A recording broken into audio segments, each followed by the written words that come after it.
All right, guys, welcome to another episode of Reseller Information Network. I am here as always with my guys. We are bringing you episode number 3, and hopefully you've checked out some of the shorter clips that we have this past week that we have dropped about the death pile philosophy. If you haven't checked that out, you need to go back and check that out. We do appreciate all you guys have subbed. We are knocking on the door of the 1K mark. We're getting there. We're pushing up. We're super close. Probably by the time this thing drops, we should be there. If not, hey, you know what to do. Share, subscribe if you're not subscribed.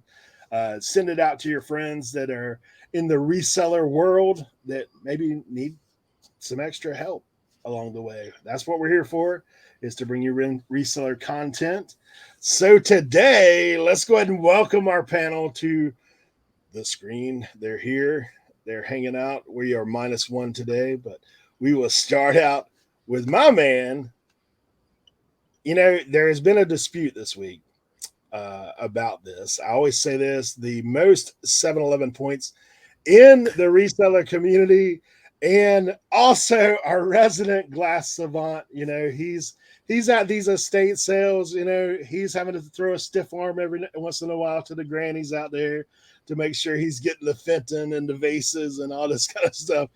And we are going to roll it to Tim. We'll let him talk a little bit about the CFL or ABA or whatever you want to call it of 7-Eleven points. But Tim. I quick little update. So big shout out to Mr. Bill Ken, who's trying to steal my thunder, steal my shine on the conversion of Speedway points to 7-Eleven points. So there's a bit of a dispute there, which we will go to the replay eventually. But just an update for everybody. I am currently sitting. I just crossed the threshold of 95,000 7-Eleven points. I am currently sitting at 95,047 7-Eleven points. So we're getting closer and closer to 100,000 7-Eleven points. We'll keep you guys posted every episode. And once we get to that 100,000 7-Eleven points, maybe we'll have a pizza party. Who knows? But yeah, super excited about today's episode.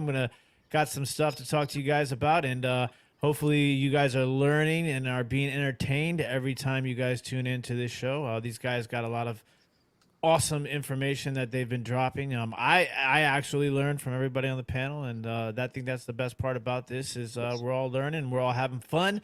So super excited. Make sure you guys stay tuned for the entire episode. Don't forget to hit that thumbs up while you're here also.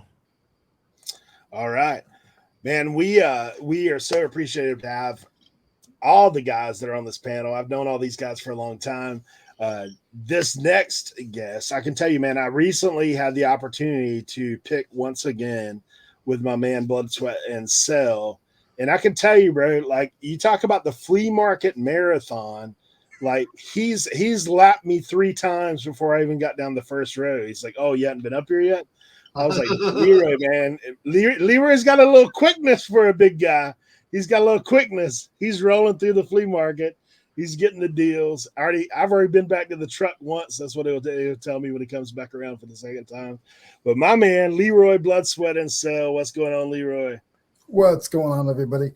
Guys, I'm just happy to be here again. I'm glad that you guys joined in again. Apparently, you're here again for the 3rd time, or if it's your first time, we hope to see you on your 3rd time. We're glad that you guys decided to spend a few minutes with us, hopefully about an hour, to learn things that we've all decided is very important for the community and for new resellers, or if it's not for you, it's for somebody in your family that needs a little bit of money for the holidays. The holidays are coming up, and you could teach somebody or tell somebody to watch us so they can get some money to take care of their family when the holidays come up. Man, that's a great point. For sure. Like if you're just getting started, I met some people a couple weeks back and they were just getting started. I mean, green. And we all remember those days. But thankfully for like myself, I got to know this guy a couple years back and he has really helped me along the way. We're talking about the reseller MacGyver. If there's a way to do it, my man Cernoch can get it done. Here he is. What's up, Cernoch? Yo, what's going on? Just chilling here, living every day, just grinding and man, just making some money, So I think we've done a couple, great videos. I think there's been like a lot of good response.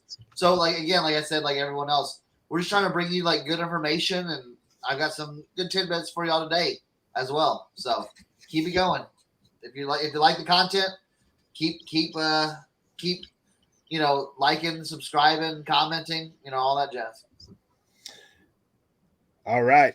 So the one thing I wanted to do is just take a minute before we dive into our 101 and thank you guys as the viewers. Man, we had so many great comments our first couple episodes. And man, I really wanted to recognize a couple people that had dropped comments in our first couple of shows. And these guys, man, are some of them we've known for a while. Some of them are new friends. But I know that Joe left, and I won't read the whole paragraph, but my man Joe Deals left us a long, very heartfelt message that, man, we appreciate you so much, Joe. He talks about how you need coworkers, man. You need people that you can talk to in your journey in this reseller world. So I encourage you to, the five of us, obviously Jimmy's not here today and he's highly missed. I won't do the introduction for him, but he did pre-record a part for the show. You guys, man, lift up old Jimmy right now. He's struggling a little bit with some health issues. So just be, whatever you do, send good thoughts, prayers, his direction. But the guys that we have got to know in this reseller community are so great to come alongside of us and help us in times that we either need encouragement or maybe a little kick in the pants. Like occasionally we will with each other. It's like, hey, what's going on with you, bro? Like, come on, let's go. Let's do this thing. But, we've been encouraged by the comments that we've received, just the love and support that we're getting from the community. And even if you're in there and you're just dropping a question, feel free at any point, guys, to drop questions in the comments. We'll be happy to answer as best we can. But also there's plenty of other people that we know. I always tell people, if I don't know, I know somebody who does. I'll just tell you. I've got to know so many people in the community, and it's been an awesome time learning. I wanted to give a little bit of shout out to Obxpicker, who had mentioned in his comments as well. He says, great job, guys. Keep up the good work. Joe Deals, like I said, is mentioned several times in there. Cassandra Shoup says, RIN is amazing. Thank you for all your efforts to help us.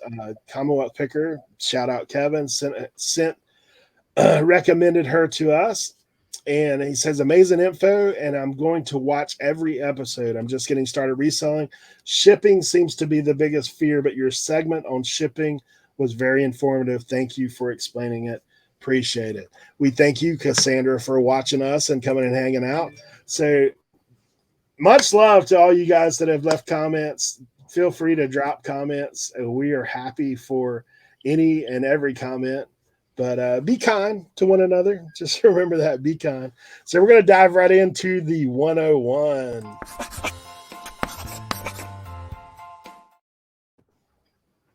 Today's 101 is going to be my man Leroy, but we're going to kind of tackle this one together a little bit. Let me figure out how we can get us both on the screen at one time. How about that, Leroy? We'll do that. But we looking at this section that we're talking about today, we're talking about what do you need to calculate shipping? How do we need to go about that when we're going to calculate shipping? It would have to be, you need the basic tools, right, Leroy? Leroy's a tool guy. So, Leroy, what tools do you need when you need to calculate shipping? First and foremost, you need a good scale. Make sure you have good batteries in the scale. And there is a link below for probably the same type of scale. I'm not sure if it's the same name brand. And I always try to have a folding ruler, so people can just get an idea of the measurement. When you take the picture, they'll know about what they're getting, and then you can also look at it for when you need to do the shipping. You need to put that in the calculated shipping area with the weight. It's very important to make sure that you don't skip that section, because it's just gonna you couldn't if you skip that section where I've skipped it before, it's cost me money in shipping because I didn't put that in. I put that it was 10 pounds and I didn't put the shipping in, and it was 10 pounds and it was over length, and it cost me a lot more than what I wanted to pay. So, Leroy, I know, we talked the other week about how there is a difference between first class, everything a pound and under, and also then we've got priority, we've got UPS, we've got FedEx, we've got all these other ways to ship things for heavier items. So for us, when you're talking first class, I mean, you're basically at like every 4 ounces, you get a little price hike. Yeah. So it's obviously important if you're weighing something out, like those couple ounces could save you $1 or $2, right? Yeah, and you always want to make sure too, guys, that you ice dress. Make sure when you do your scale, when you check your scale and you put your item in the scale, make sure you put the box with it, not just the item, because the box might weigh a few more ounces than just the piece itself. And that's where you'll get yourself in trouble again, where you'll think, oh, it's only 6 ounces, but it's really 8 or 9 ounces because you put the box and then you put your dressing in the box. There you go. And I mean, another important thing obviously would be that measurement then as well, because we know you can get into oversize. We were actually working through some of that the other day on Listing and Loafing, because you can get in that oversize and then you're talking big money, right? Yeah. Yeah. And that's when you have to make sure you're going to make sure that you know what carrier you're going to use and what carrier is going to be cheaper for you, or you think it's going to get there safer. Yeah, for sure. And I'll just tell you, from a shipping perspective, the shippers, USPS, UPS, FedEx, their recommendation is always 2 inches around the item, right? You need to, let's say if your item is 10 inches, then it's technically 14 inches. Yep. Because you're taking up that extra space with packing material.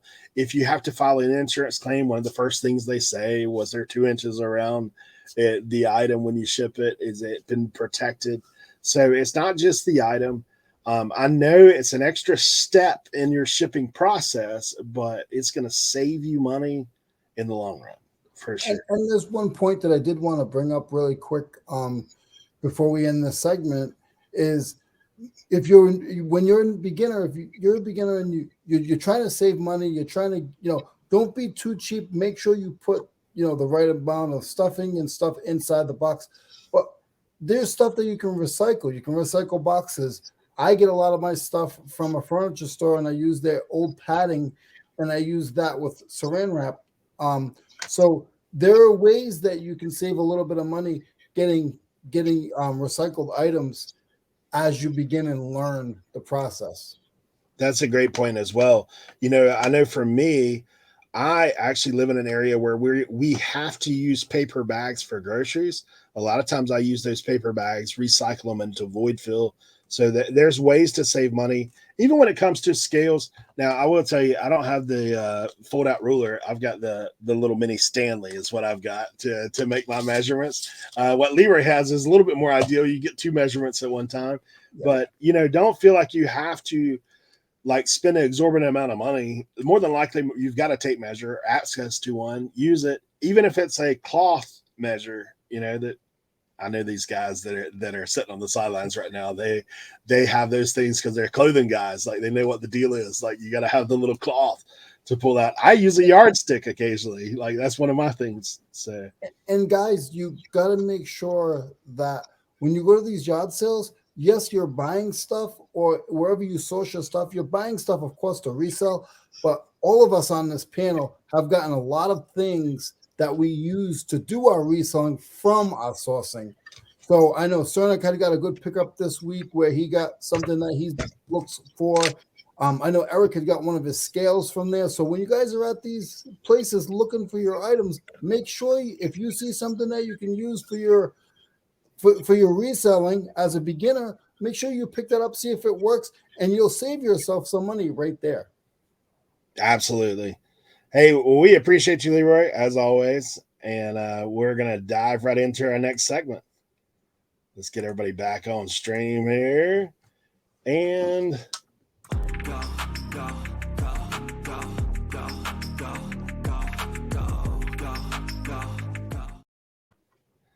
next up, we got my man Tim bringing us what's trending. That intro always gets me hyped. I just want to be like this, you know. I see you dancing in the background a little bit.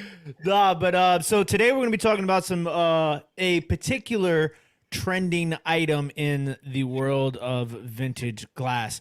So for those of you that don't know, I'm not an expert, but I specialize in vintage and antique glass, porcelain, and ceramics. And one of the hottest items right now that is selling, and I usually try to factor in a bunch of different things when I'm talking about what is trending. One of which I do a live vintage sale every Monday night on my show. So I kind of watch not just my show, but other people who do these similar type live sales on YouTube to kind of see what people are more intrigued by, what the interests are, and what is attracting a lot of buyers. And one thing is what we refer to in the world of glass as swung vases. Okay, so these are super, super, super popular right now. And a lot of that has to do with the category in which these vases fall under as far as decor categories. So, Art Deco is very popular, but also mid-century modern is very popular right now. And these swung vases are a really nice example of mid-century modern decor when you're using glass to do that. So you always have to think about when you're selling something, functionality versus decor versus collectability or value. So all of those things are going to factor into a demographic of people that are buying. So when you have something like a swung vase, that particular item will fall under all of those demographics because they can be used functionally as an actual vase. They have high decor demand and value because of the mid-century modern appeal. They have collectability because people collect vases, people collect glass, people collect specifically swung vases, and they have value. Some of these swung vases can go for as much as $2,000. Now, obviously, you're going to find a lot of them that are going to be more in the range of the $20 to $40 to $50 range. But still, if you can find these vases for $1, $2, $3, $5, your return on investment is going to be really good on these vases. And then if you get lucky and you come across an extremely large one, that's going to help you as well. So what I'm going to do is I'm going to give you guys a quick little peek at what an actual swung vase is. First of all, I will explain to you. A swung vase is going to be a vase. Now, what happens is during the glass blowing process of making these vases, they literally swing the glass up or out, depending upon which direction they're blowing the glass in, which will create these really groovy sort of like waves and stretches to the top of the vase. So instead of the vase being cut at the top, it kind of has like this very interesting style to them. And you'll see that when I show you the pictures. But that is the technical definition of a swung vase. So let me show you guys a couple examples really fast on some swung vases, okay? First up, these are going to be made by L.E. Smith Glass Company. So there are multiple different companies that make swung vases. Obviously, some of the more popular ones right now are going to be made by L.E. Smith, Viking Glass, and Fenton Glass. So let me show you these really fast.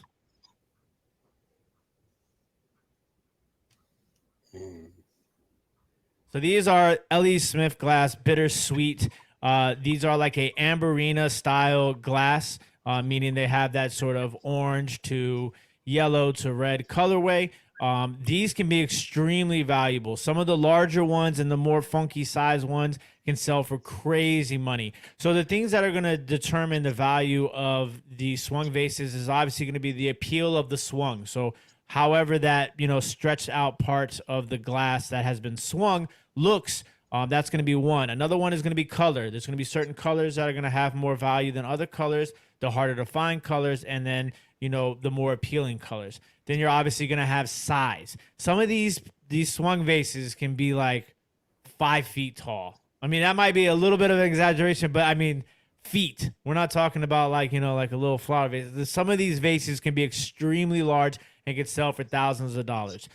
So the next set of ones I'm going to show you, this is a collection of Viking swung glasses, and it kind of will show you a little bit of the range of colors of some of these glasses. Rainbow.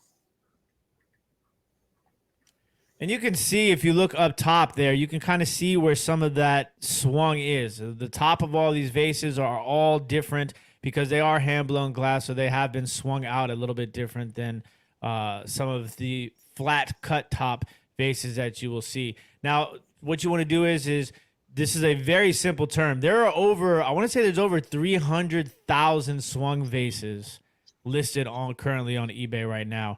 And I think close to over 3,300 swung vases have been sold within the last 90 days. So it is an extremely popular item right now. So all you have to do literally is just go onto eBay and type in the word swung vase. And that'll kind of give you an idea. What I generally like to do is I like to kind of, touch them from the most valuable, just to kind of give you an idea, because it's always good to know what the most valuable ones are. Now, those are probably going to be much harder to find, but it's good to have that information in your mind and in your bag. So definitely just go ahead and kind of search from the highest value, and you'll notice that some of those are the ones that are going to be huge, very, very tall vases. So then you can familiarize yourself with some of the different colors, and some of the different shapes and the makers. So like I said, just some keywords to kind of help you guys as far as researching this trending item right now is going to be swung vase. Okay, so you can just Google swung vase, learn a little bit about what an actual swung vase is, and then or also type in eBay swung vase, and you'll find some of the different examples. Some of the makers that you want to look out for are going to be Viking glass, L.E. Smith glass, and Fenton glass.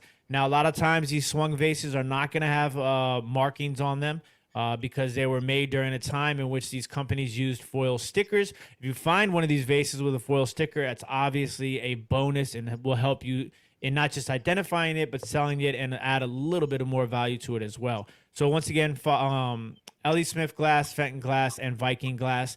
And then that's just some of the key words that will help you as far as learning this trending item. I don't see this as a fad trending item. These have always kind of had value over time, but the market for mid-century modern right now is absolutely booming, and these are a staple of some of that decor in the mid-century modern era. So that is my trending item this week. It's going to be swung vases.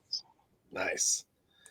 Man, it's always cool to hear about things that, for me, I've seen those things at estate sales, and, I'm hitting the gas, like just going past. Because I guess I'm going to have to teach everybody how to pack one of those eventually. Yeah. So yeah, I mean, I really sense a packing with Tim and maybe packing with Tim and Leroy, because these guys are packing. Of course, me and Cernoch have a little different approach when it comes to packing, like, put it in a box, let her eat. But we don't do a whole lot of breakables for the most part. I'm learning though, because Tim keeps showing me these $100, $200, $300 items. I'm like, dude, I've seen that, but I was scared. So there you go. Hey, we're going to dive into our deep dive segment. Like I said, unfortunately, Jimmy's not with us, but he is with us via videos.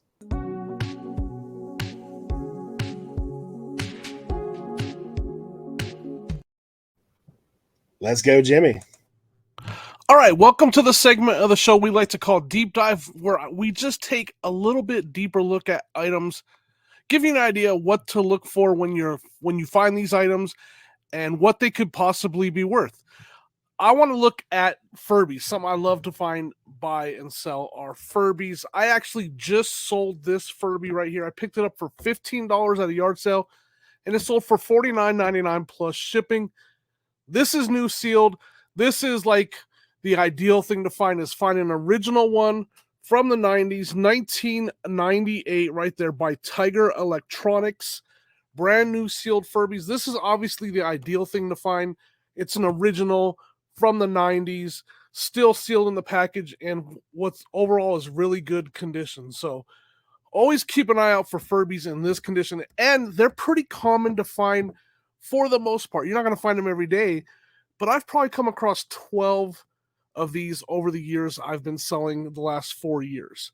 Another thing to look for that's vintage are the Furby babies. These ones don't come in a box, but they're still electric. They usually have the little Furby babies tag on them. These ones can also do really well. They can go upwards of $30 for a little Furby baby that works.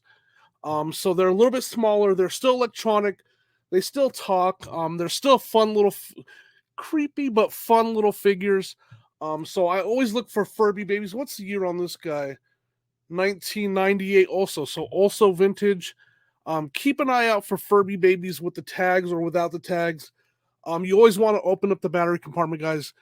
The number one thing I've found with Furbies is corrosion in the battery compartment.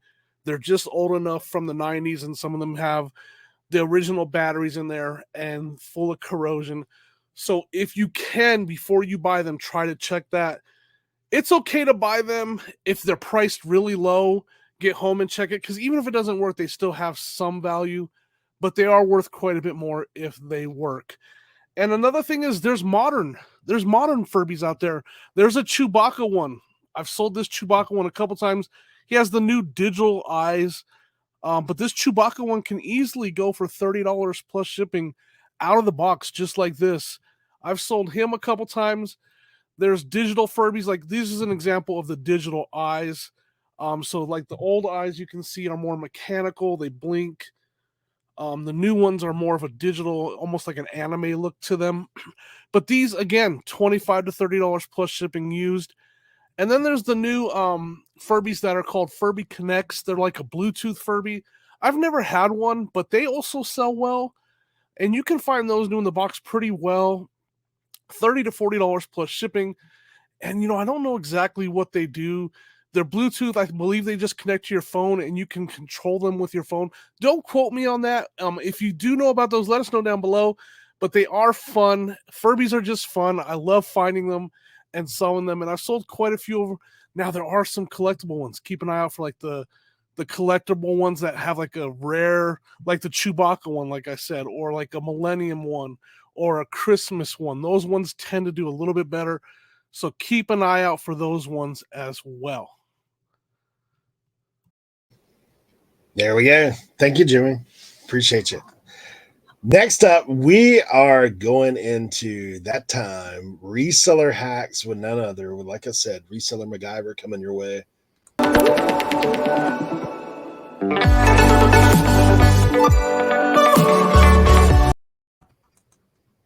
There you go. Cernoch. Yo, let me move this way because I've got oh look, I got the puppy down here. Wait, puppy down here.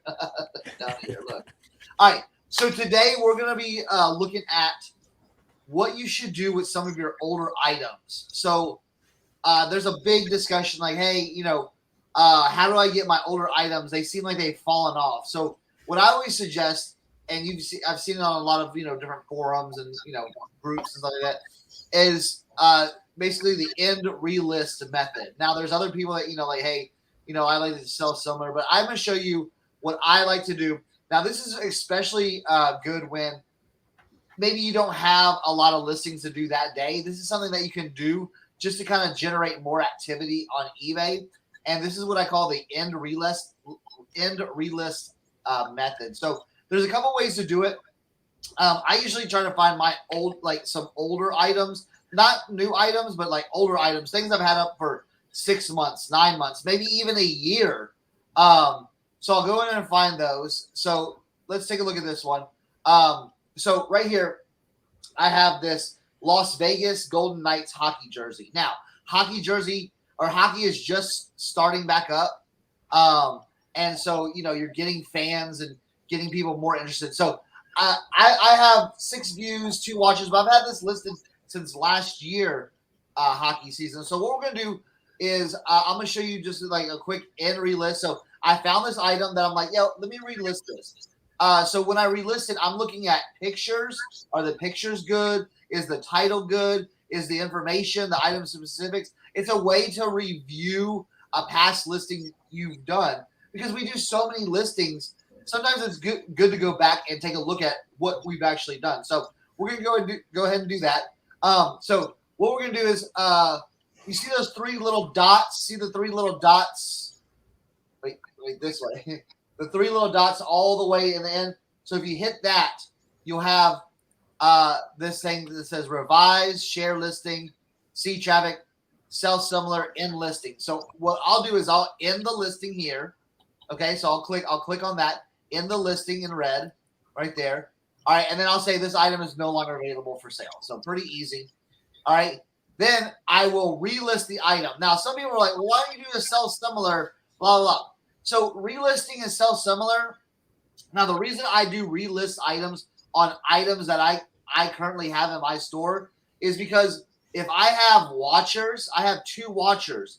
Yes, those watchers go away.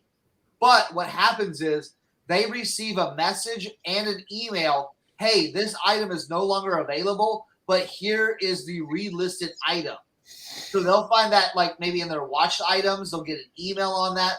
So that's why I like to do relist items. So you want to do relist item right here. So click on a relist item. And this is where, all your pictures are saved, everything's saved. So that's where you can really go in and be like, you know what, let's change it up a bit. I went in there, I took a look at sizing, the pictures, what. So what I did is I made a simple change to the title. So I went in the title, made a simple change, moved around some items, finished up some item specifics.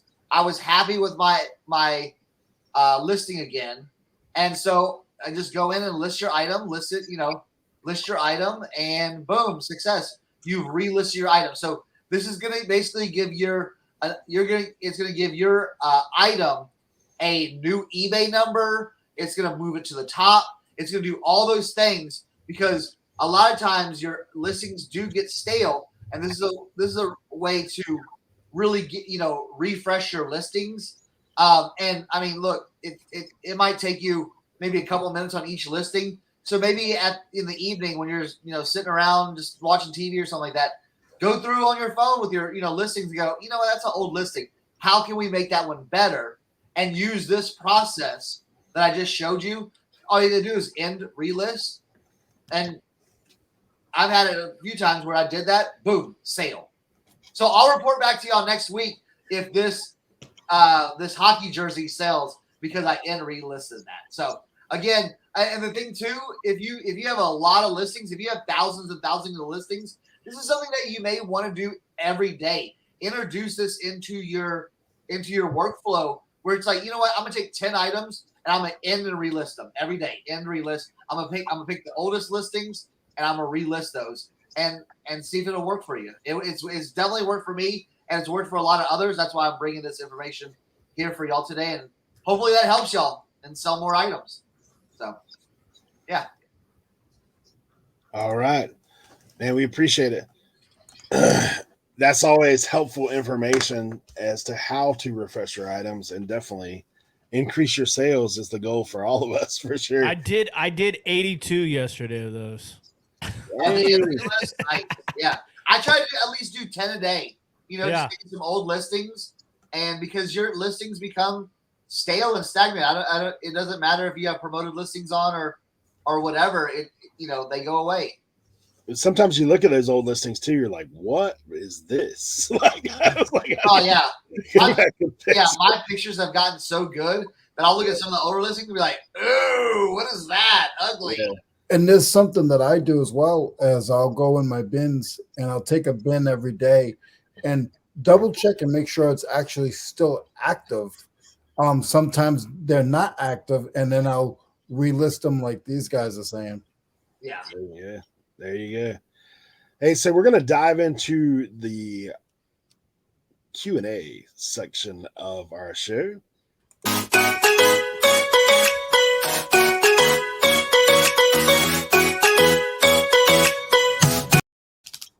Ask the experts. So I wanted to, like I said, I've told you guys, please drop your questions in the comments down below, and we will do our best to answer them on the fly. I try to do as many of those as possible. Sometimes I don't always keep up as good as what want to. But this question comes from Bama Dad. He says, what do you guys do as far as health insurance? I know that's a big concern for guys that are moving out of a corporate setting into an setting. I don't know if you guys have it, if you mess with it, or what you do, but let's go, Cernoch. All right, so with health insurance, that is one thing that you need to have in your reselling career.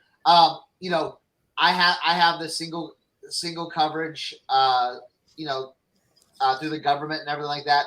So I did that, but there's a lot of different things that are showing up now, especially like in the state that I live in, about self-employed. So here's my thing. It's definitely something to definitely think about if you start becoming full-time. That's something you're definitely gonna have to think about. And I will tell you, it is expensive. So just make sure, if you're ready to go full-time and, say you have kids and a family, that's something that you may really, really take a look at. So, yeah. For sure. Leroy? If you have a spouse or a partner, sometimes you want to discuss that and make sure that that's something that maybe you can just bounce over to the other person's insurance, and you'll be covered that way, or have your own private policy. For sure. Tim? Yeah, I don't have like a really funny philosophical answer for this one. Leroy, definitely. I mean, that's a big thing too. Is if you're fortunate enough to be on your spouse's plan, that definitely always helps. But for me, big shout out to my homie Obama. You know what I'm saying? Hooked me up with that ACA, Affordable Care Act. So I kind of been riding with that, and it does fluctuate your payments based upon your income. So it does change, obviously, and it's something that I got in on early, so I kind of very fortunate. But my ACA is through Kaiser, which is a really good one to look at if you guys have that opportunity. If there's a Kaiser in your area, because it is a one-stop shop. It's just something I like to let people know about, because especially when you're a reseller and you're always on the go and you're working by yourself and you have to, pack stuff and list stuff, and you don't want to be driving all over the place. So you have to pick up medicine and stuff like that. So that's just a little tip, something that you might want to look into if it's available to you in your area. For me now, when my kids were growing up, I had insurance through other means. I had a policy through a former employer for a while. You can do Cobra for a little while if you are transitioning out of full-time to I know Bama Dad said that that's one of his big concerns. He's looking to go full-time, and he's kind of waiting to see. Hey, left the thing on, waiting to see about that. I think I would recommend to you. I know a couple of other resellers that are on this as well. There's a company called Medi-share. It's actually a Christian organization, and it's health insurance, but not health insurance. It basically you pay a share every month, and that actually covers up to a certain amount. I think you can get a plan that covers up to $100,000, and the most you would pay out of pocket is $3,000 if something happened. I actually know well, she's passed now, but she had a brain aneurysm, had Medi-share. It paid for all of her treatment. Her family basically had everything covered, even the $3,000. So because people chipped in extra. I'll actually drop a link to that down below. It's a company I've used for a little while, just myself. My wife has medical insurance because of disability, so she's covered as far as that. So it's just me. I'm sure with a family plan, it would be a lot more expensive, but for me, it's not bad. It's affordable, reasonable. So it's an alternative to normal health insurance. But yeah, like everything these guys have said, that's definitely an option, but it's something you need to think about. Like when you're thinking of making that transition to full time, and we talked a little bit about it last time, take all these factors into an account, because you may be better off being full-time, part-time, like, you know what I'm saying? Like doing the work, stacking some money for rainy day funds. And we all know what it is. to be on that grind for sure. So something to look at. Okay, so I've got a couple more questions for us here. First up is, how do you price for offers? Now, when I got this question, I was like, I think there's a couple sides to this. One, how would you price your item if you're going to price the item or best offer? And two, if you're sending out offers, like what's your typical go-to with that? And we'll start again. Let's go bottom to top again. How about Cernoch? Sure. Reseller roulette. Yeah, right. So so how I price for items is I always see, so my motto is always like buy super low, sell high. So there's a lot of room in between where I bought it at and where I want to sell it. So I always list it high and do offer. So something that's like, and it kind of differs because, say it's an item that a lot of people have versus a lot of people they don't have. It just depends. So what I like to do is I like to put it up there higher than most people. Say something's like, selling that $60. Well, I'll list it at mine at 80. Okay. Because to get those offers, or to be like, hey, once they sell theirs, mine will be next in line. So maybe I'll get 80 for mine. So it's always like, I always like to be like, all right, where would I be comfortable taking an offer at, and then take it from there and add on top of it when I do my listing. So there you go. Leroy. I do it a little different. The way that I do is I don't usually try not to buy my stuff where, how much is it worth? I buy a bunch of stuff and I research everything and see what the price is trending at. Like Cernoch said, he wants to buy high and sell high. I want to buy low and I want to sell it low. I just want it to go. I'd rather sell 15 things at $10 than try to fight for 6 years on something. Not saying what anybody does is wrong or what I'm doing is right, but that's my motto. Is I like to make sure if it's at $30, I'm going to list it at $25. I'm going to take a $20 offer because I only paid $2 for it. Let it go. So you and Elsa, y'all frozen. Y'all on the same team. Let it go. Okay. All right. So mine's going to be a little bit more long-winded. Make sure you guys have your pencils, your notebooks, pencils ready, and your calculators. Okay. So listen, this is how I do it. Obviously, I come from the same school of reselling to a certain extent, both Cernoch and Leroy. Like, I'm like very, very stingy. So I try to buy extremely low. Like, that's just how I run my business. And I look for something that I usually try to stay in the range of, like double my money is not really like where I want to be. That's like worst case scenario. Like, I like to live in that 10X range. You know what I'm saying? Like, that's just how, I look at things. Obviously, that differs depending upon, like, how fast something may sell. So if I know something will sell fast, I don't mind, doing, like, 2, 3, 4, 5 times my money. But so I'm buying extremely low and I'm listing very high. What I do is I generally price around sold comps, but I usually do anywhere between like $5 or $10 higher, just in case to kind of, give myself a little bit of wiggle room. I always run a sale on my store too. So everything I price it higher than what it normally would be because I'm always on a sale. I run a 20% sale all the time. So I generally price things 20% higher so that when the sale kicks in, it is at the number in which is more closer to the comps.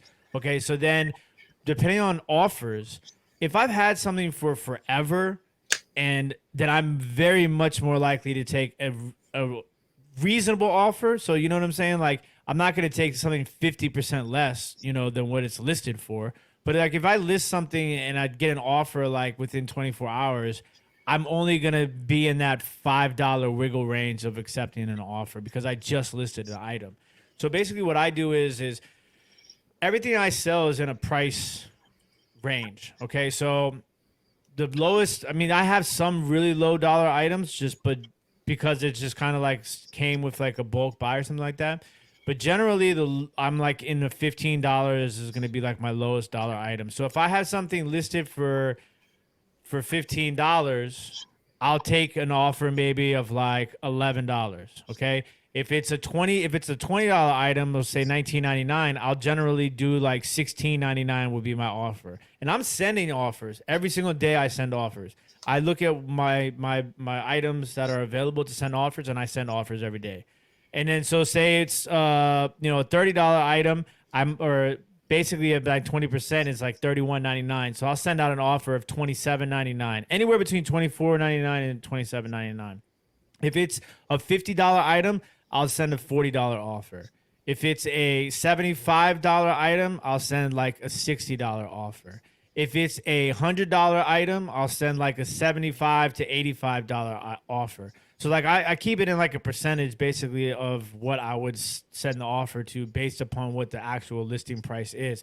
But there are so many different factors. Like I said, you got to factor in how long you've had an item for, because for me, it's like, damn, man, I ain't got no love on this item, and this person just gonna throw me $60, man. I mean, I got it it's listed for 100. They're offering me 60. I paid 10. I mean, it's been here for like 6 months. I'm taking that offer all day, So, but I've also gotten, you got to know that there's people out here just like how you go to a yard sale, you see something for $10, you like, would you do $5? You know what I'm saying? Is that these people trying to do the same thing with their buying. So that's how I kind of look at it. And then obviously like it differs too depending upon the platform.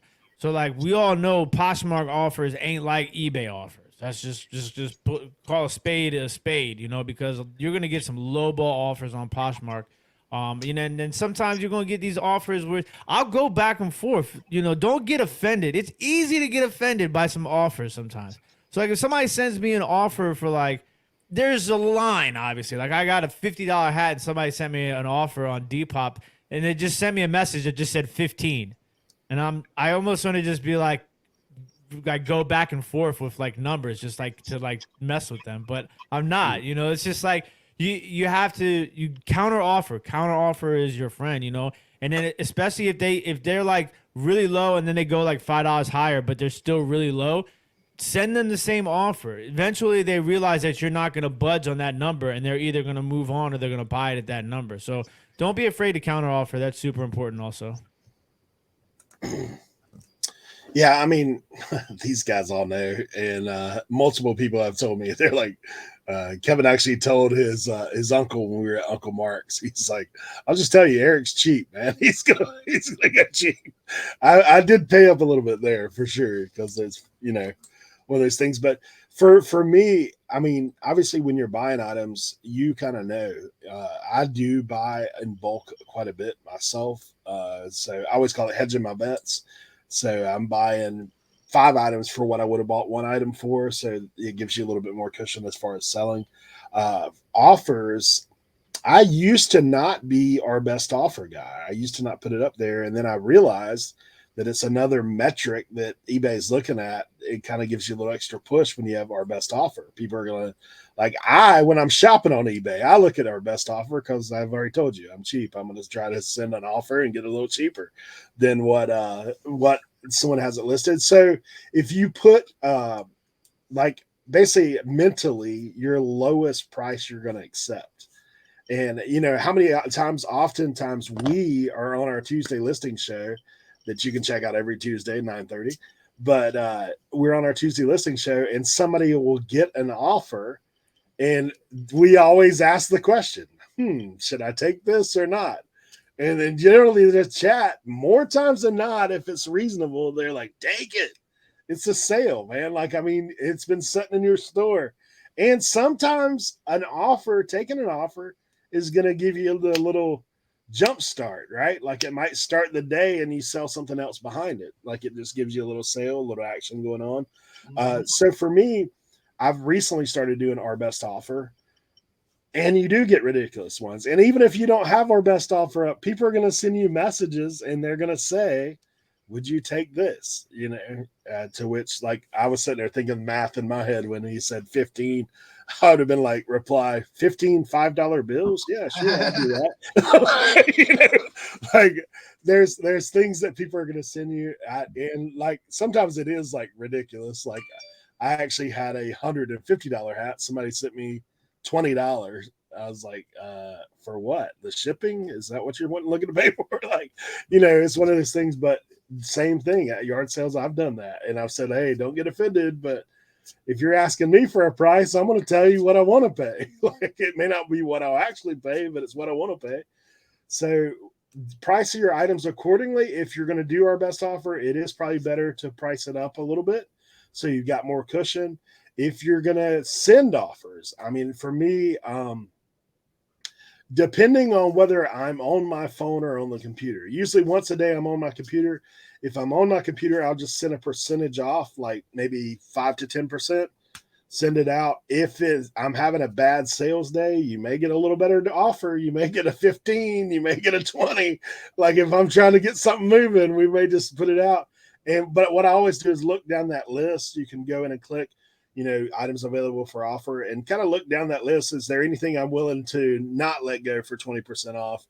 Then I might send a separate offer on that. If I'm on my phone multiple times throughout the day, I'm checking, somebody looking? Because there's no better time to make an offer when someone's on there. They put it in. So the faster you can send them an offer. I know for me, if I'm shopping and the guy comes back and says, kind of like I picture it, me being at a yard sale, right? You ever pick up an item at a yard sale, you hold it up. How much for this?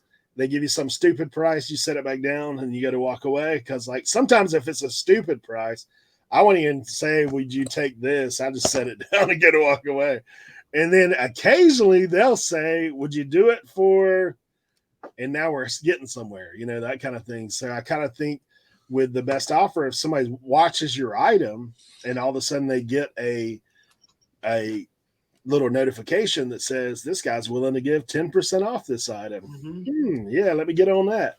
So that's something to do. Pricing your items for offers is, for me, the short answer to all that rant is price it a little higher so you've got room for an offer. And then I also set the bottom on them myself.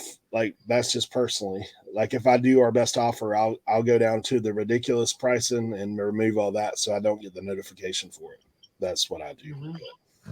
That's just me. All right, next up. This comes from Nicole Turner. Thank you for watching, Nicole. She says, hi, guys. Learning so much and appreciate the info. I have old video games I'd like to sell to start with. Do you resurface all your discs or sell as is? Should I invest in a resurfacer? So many questions. Keep them coming, Nicole. Keep them coming. Yeah. Let's go, Cernoch.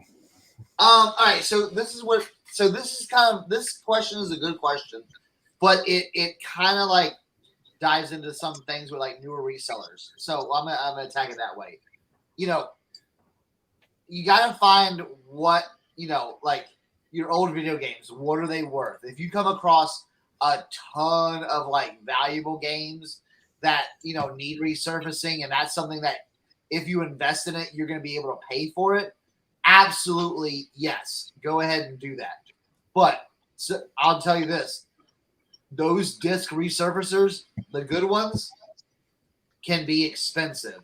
So make sure it's going to be worth your time, your investment into the equipment, and, you know, what's the turnaround going to be?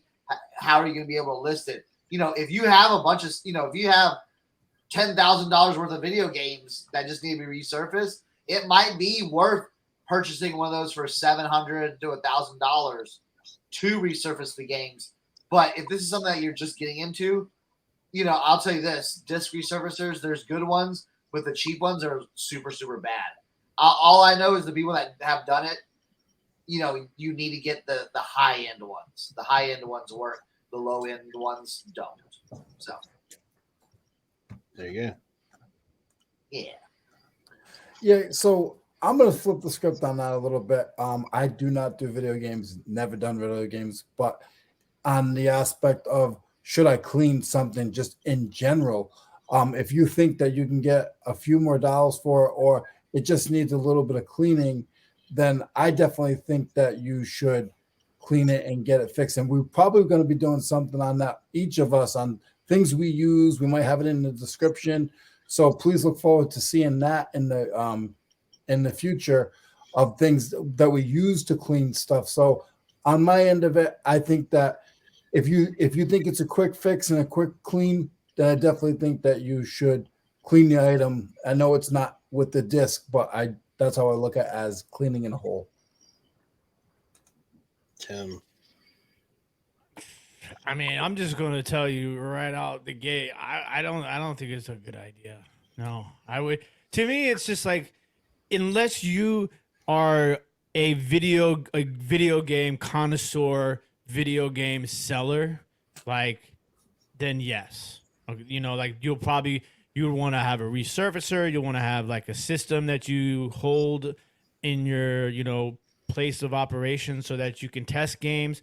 But like, if you're just a casual reseller, or a reseller like, you know, like me, that sells everything, then it's a bit hard to make that investment. And I think Cernoch brought up a great point about like the differences between, you know, the resurfacers, because yes, I mean, if you're a full-time reseller, then you buy that surfacer, yeah, you could write it off. I mean, that's something that you can kind of look at too. But it's just like, for me, it's about like Cernoch hit it so perfect about the time, the money, you know, like if you think you're going to get an ROI on buying that for your business, then yes, it makes sense. But if you just have a bunch of old video games that you want to sell, then I wouldn't take the time to resurface them.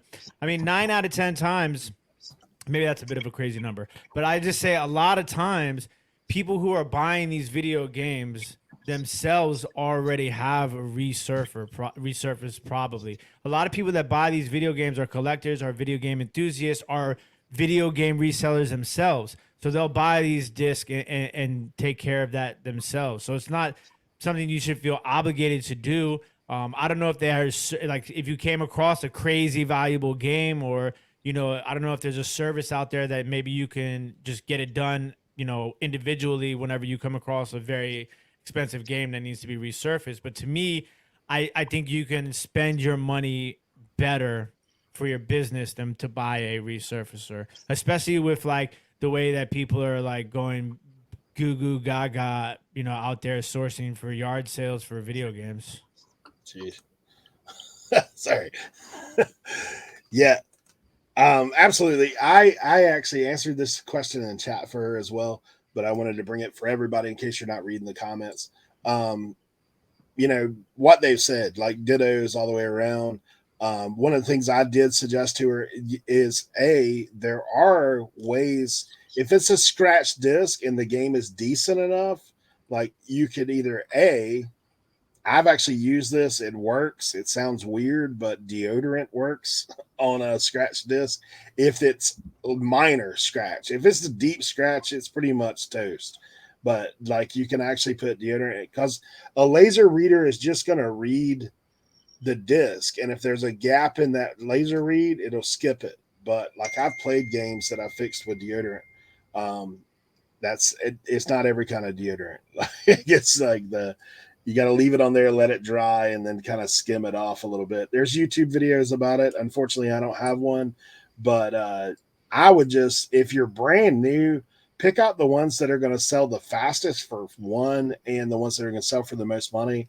And sometimes you can sell the cases, you can sell the manuals, you can sell other things out of that, or you can even sell it as a scratch disc, like the disc is scratched, and sell it that way. And then those guys that have the resurfacers, if it's good enough game, they'll buy it anyway.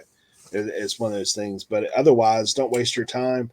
I know guys who have bought resurfacers and the big ones, and they say it's such a time suck, for one thing, to do it. And also it's extremely messy, and the chemicals you have to keep buying.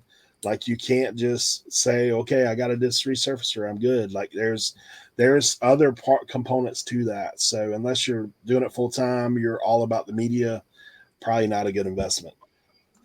Thank you for your question. The next question, and also the one about how do you price for offers, both kind of came from Patricia Phoenix. Thank you, Patricia. I know you didn't really phrase this as a question, but I kind of wanted to dive into it with the guys. When you say list items from your home to start, how do you go about doing that? And really, like more specifically, what are you looking to list from your house and why? Let's go, Cernoch. That was the thing. Like, hey, when you're getting started, like, hey, look around your house and start selling from there. I think some people get like, hey, like, well, what should I list? You know what I'm saying? And it's like, all right, well, I always like to start with clothing, and then I'm a big clothing guy, but we can if you have a lot of clothing, then go in your closet. If you haven't worn something in a year and you're not attached to it, get rid of it. Go into your garage. Okay? Have you used that tool? Have you used that piece of equipment, in the last 2 years, Now, here's the thing with tools and equipment, it's going to be like you sell that piece and you're like, oh, but, so look around your house, is there outdated, is your furniture or your your things that in your house, are they just taking up space, or do you want to move some stuff out? Those are the things, I would say start with. And like if you're a brand new reseller too, pick up some items that you have around your house. And that's a good way to teach yourself how to like comp items, how to look up items. And you could be like, oh, this Pokemon ball, practice Google image with it, all those things. And, see, you never know. You might oh, I didn't know that was worth $200. I'll never use that again. And boom, there you go. There's your first item you just sold, So that's what I say. Always look at things that maybe you want to get rid of or, drop off at Goodwill or the thrift store, but go, wait a minute. I wonder if that has value. Because again, we shop at thrift stores and garage sales, and that's how we make our money. We make our money on people throwing away stuff that's valuable to other people, and they don't have value in it. So that's what I would say. If you're starting from home, practice, look for the things. You don't have to get rid of all your stuff, but if you, again, like I said, if you haven't worn a piece of clothing for a year, maybe time to get rid of it. So yeah, no doubt. I definitely see that. Let's put. I don't know why I didn't figure this out earlier. There you go. I disagree with Cernoch. I've been waiting for my turn to come up. I disagree. Any tool that you have in your house, you sell it, and then you figure out how you're going to figure out to fix something next time. There you go. Okay, yeah. I do side work all the time, and I never have the right tool because I sell everything. I'm selling. Don't come to my house because I'll sell you too. But the real part of that is the other end. I don't sell clothes, but say for instance your light is no good, and you're like, you know what? Let me throw this light out. Hold on a second. Look up that light and see if there's pieces on that light that people are buying. Your vacuum. You're gonna throw the vacuum away because your wife sucked up your phone cord. No, don't throw the vacuum away. You can take off just that pouch part and sell that. The bag system, the hose, the attachments, and you can make money off of that, and you're going to just throw it away. So yes, it is stuff that is laying around in your house, but it also could be stuff that you were going to throw away that people would need those pots for. Like Kevin says, and there's other resellers, Commonwealth, when in doubt, pot it out. Like, don't be afraid to check that part that you have, or that machine or tool or hair dryer, and see if just the pieces are selling on it. There you go. Tim. All right. Excuse me. So, basically, it's not necessarily about learning how to start a reseller business by selling the stuff that's in your house. It's more so about going through the steps of reselling from your home without spending any more money. I think that's and Cernoch and Leroy both touched on that already. So I think that's the biggest takeaway from when somebody says start with stuff at your house. It's just more so of learning the steps, the process of finding an item, researching an item, listing an item, selling an item, and shipping the item out. just to be able to do all that without necessarily spending any new money, I think that's what we're really dialing in on when we're saying start from home. And also, it's just like you said, it's like if you're going to donate something, or if you're going to, throw something away, or if you're going to try and sell it in the yard sale, but you also want to be a reseller, why not take that opportunity to take that item, go through the process, the steps, learn how to get comfortable with doing all of those things before you start going out to the thrift store and spending $100 every other day. So it's more so about just familiarizing yourself with the process, more so than it is, this is how you start a reselling business. You start selling your stuff out of your house. So it's more so of that than anything else. Yeah, I mean, I did drop some of this in there, but it's hard to explain. Honestly, it's a big question for one. For two, that like these guys have said, it's a learning process. It's a help for that. The other thing I'd touch on is if you're just getting started, it is a way to generate some capital to go out and begin to buy stuff. Like, so then, one of the things you'll hear oftentimes, if you're starting out for part-time, I will just tell you one of the best ways to get started part-time is to use your reselling money to grow your reselling business. Like, so like this is a way to do that. We talked about earlier, one of the things you need to get started is a scale and a tape measure. More likely you got a tape measure. You may or may not have a scale around your house. Maybe you don't have, look at that, eBay sales, let's go. Like when we think about that, invest $20 in a scale. I mean, they're not that much. Get a scale, get things going, but it gives you a chance to practice. The other side of that, though, is when you come to things in your home and you begin to list items.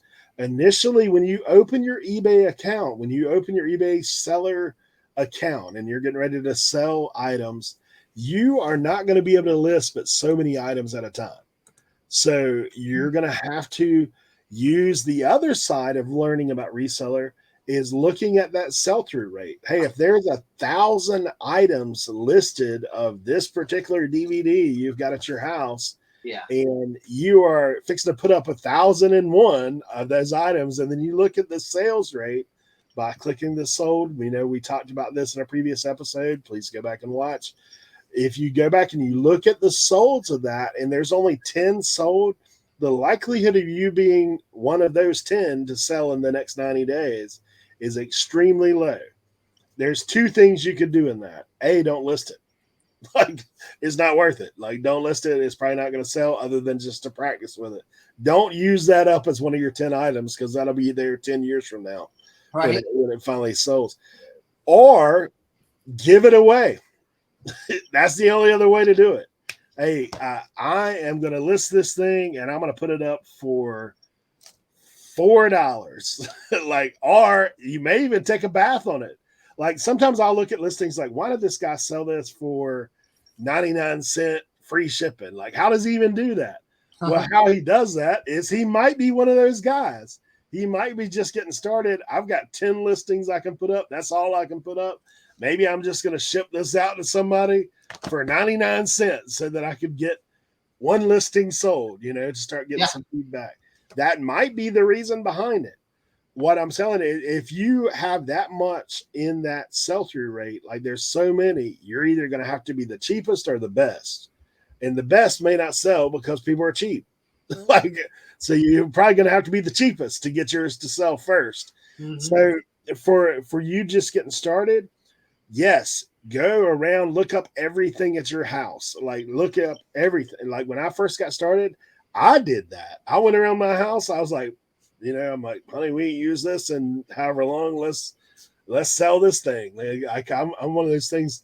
The decorations in our home are for sale. I mean, a lot of times I sold a trunk out of my living room the other day, one of those little trunks. And I was like, babe, that's gone. We got to find something else. That's just right. So it's one of those things when you're getting started, it's definitely something you should look at. It's definitely something that you need to take account for as far as how fast is it going to sell? let's list it. Let's get some sales under our belt. Let's get a little bit familiarity. It's good to list a variety of items from your phone, or look up a variety of items from your home, so you kind of get the nuances of each item. Because listing a set of DVDs, or listing a video game, or listing clothing, or listing, electronics, there's different nuances with all those. So it's good to kind of get an idea on that. That's what we got as far as questions today. Like I said before, feel free to ask us anything question related, preferably reseller, but we can get into a few other things as far as, but leave your questions or comments down below. We'll be happy to address them in future episodes. And we do thank all you guys for your support there. We're going to go ahead and shut this thing down. So we'll go around for our final little round robin, closing this thing out. Cernoch, final comments. All right. I just want to thank everyone for their support. Like watching the videos, commenting, great questions. Like we all said, keep those questions coming. We're a wealth of knowledge here. I always like to say, if anybody had a question and if I can answer it, I'm gonna try to give my best answer. So, but keep supporting. If you're like I said, if you're stuck or need some help or need some motivation, reach out. And one of us can definitely help out. So, all right. Leroy. Me personally, I just want to thank everybody in this panel. We all have different businesses. We all have a bunch of different things that we're doing to generate income, certain groups or things that we're involved in. So I appreciate everybody who's in this panel for your time, and you guys as well as people just trying to learn stuff. I appreciate you guys for your time as well. So please come back and check us out again. Well, ladies and gentlemen, I hope you guys had a good time today. Hope you guys had fun, learned some things. That's what it's all about. Don't forget that. Don't forget to have fun and keep learning. Big shout out to everybody on the panel. Big shout out to Jimmy, who wasn't able to be with us during this, but dropped some awesome Furby information. Big shout out to the fellas right here, Eric and Cernoch and Leroy. These guys are my brothers, so I'm so glad that we're able to do this together and do what we can to give back to the community. Don't forget to like, comment, subscribe. We are getting closer to that 1,000, so don't forget to tell a friend about RIN Reseller Information Network. All right, guys. We appreciate you. We will catch you next week. Hey, from now on, we are going to be dropping these new episodes on Fridays. You can come by Listing and Loafing on Tuesdays and hang out with us. Catch us the second time on Friday afternoons. Thank you guys for being here. Appreciate you. Have a good one. See you guys.